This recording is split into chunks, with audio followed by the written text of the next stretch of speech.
नमस्कार दोस्तों, आप सभी का स्वागत है हमारे चैनल पर। दोस्तों, आज हम आपको प्रेम की परिभाषा क्या होती है उसके बारे में बतलाएंगे, जो श्री कृष्ण ने गीता में कहा है। तो फटाफट वीडियो को लाइक करो और चैनल पर पहली बार आए हैं तो सब्सक्राइब जरूर करो। गीता संपूर्ण जीवन दर्शन है और इसका अनुसरण करने वाला व्यक्ति सर्वश्रेष्ठ होता है। गीता में श्री कृष्ण ने प्रेम की अद्भुत परिभाषा बताई है। आइए जानते हैं कृष्ण के उपदेश के बारे में।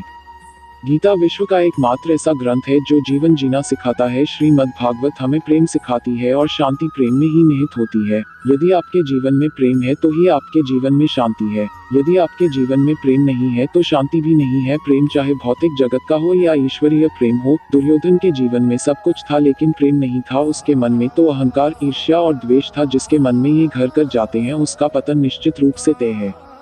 गीता के अनुसार जो स्वार्थ की मनोदशा से किसी से प्रेम करते हैं, गीता के अनुसार ऐसे प्रेम को सच्चा नहीं माना जा सकता है।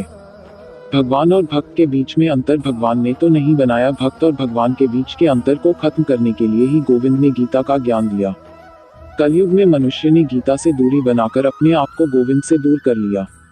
श्रीमद्भागवत गीता के अध्याय 9 श्लोक 14 के अनुसार श्री कृष्ण कहते हैं कि मेरे प्रति दृढ़ निश्चयी संकल्पित जो भक्त लगातार मेरा नाम लेते हुए कीर्तन आदि के माध्यम से मेरे गुणों का गायन करते हैं एवं मुझे प्राप्त करने के लिए प्रयास करते, मुझको बार बार नमस्कार करते हुए हमेशा मेरे ध्यान में मगन होकर प्रेम से मेरी आराधना करते हैं, अर्थात मेरे जो भक्त मेरे लिए प्रेम से पत्ता, फूल, फल, पानी आदि अर्पण करते हैं, उस उत्तम बुद्धि निष्काम निस्वार्थ प्रेम करने वाले भक्त द्वारा प्रेम से अर्पित किया हुआ सब कुछ मैं ग्रहण करता हूँ।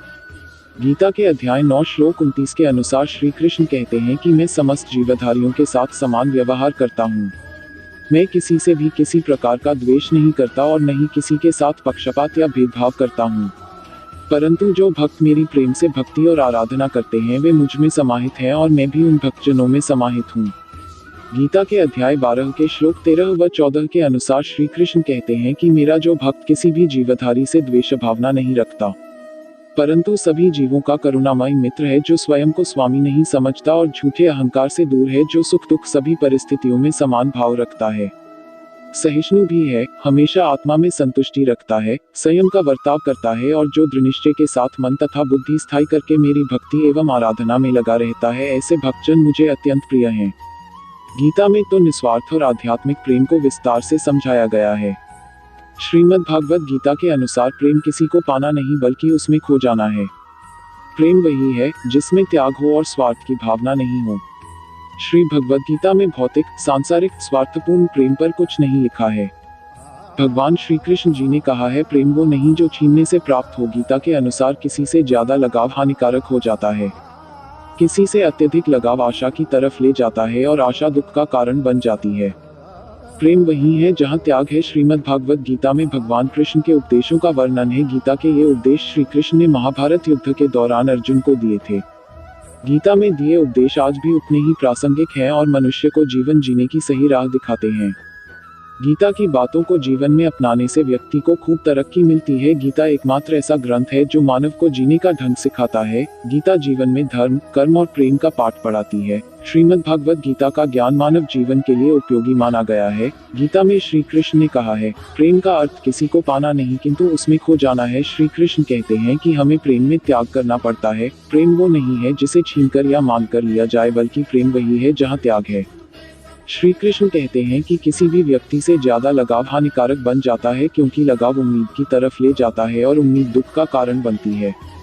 गीता में श्री कृष्ण कहते हैं, अगर किसी व्यक्ति में विनम्रता का भाव नहीं है तो उसका सफल होना बेकार है। सफलता के साथ व्यक्ति का विनम्र होना आवश्यक है।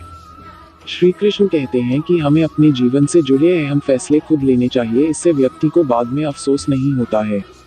गीता में कहा गया है कि व्यक्ति को स्वयं को तामसी और असंयम पूर्ण भोजन से दूर रखना चाहिए। ऐसे भोजन चित्त में चंचलता तथा दोषपूर्ण विचार उत्पन्न करते हैं, जिससे सोच विकृत होती है। गीता में भगवान श्री कृष्ण ने कहा है कि बड़े और महान कार्य समय और कठिन श्रम से साध्य होते हैं। शंका आशंका करने वाले लोगों को कभी सफलता नहीं मिलती। दृढ़ विश्वासी और संकल्प के धनी व्यक्ति ही सफल हो पाते हैं। इसलिए मन में कभी भी संदेह नहीं पालना चाहिए। हर कार्य को करने का एक नियम होना चाहिए। किसी भी कार्य को ठीक एक ही समय पर नियम के साथ करते रहने से उसकी आदत बन जाती है। कोई भी साधना तभी सफल होती है जब समय का पालन किया जाए।